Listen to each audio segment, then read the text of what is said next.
Well, hello again. We're talking today about pillar number 6, growing into vocational discipleship. Yesterday, we talked very much about how God can use the very thing that is the symbol of your career and do miracles with that. Well, today I want to talk a little bit more about something that is probably at the heart of how you pick a career or how you pick a vocation. And if in fact we're talking about a vocation, which means a call by God, then it's the caller, not the person who gets called, who gets to choose what that call is. And this is, I think, the problem with the lie that most secular people think of. It's that it's all up to me.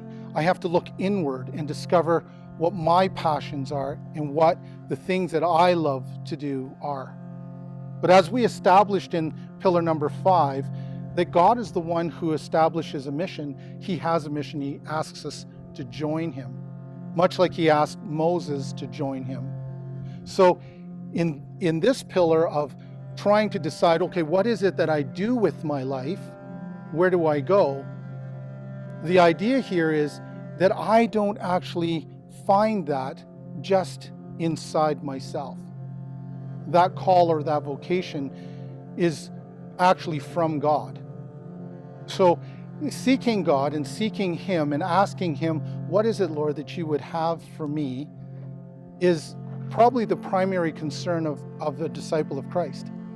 Are you asking the one who calls you what he has called you for? Well, we don't do this in isolation, and this is why pillar number 2 was that we would build meaningful intergenerational relationships.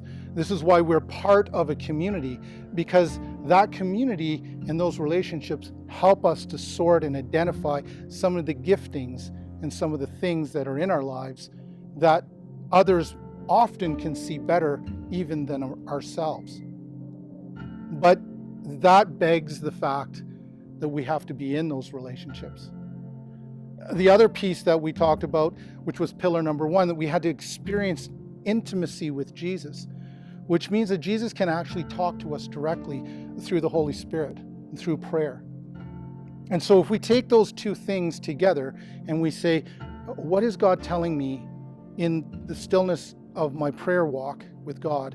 And what is those in the family of God who identify things in my life, what are they telling me?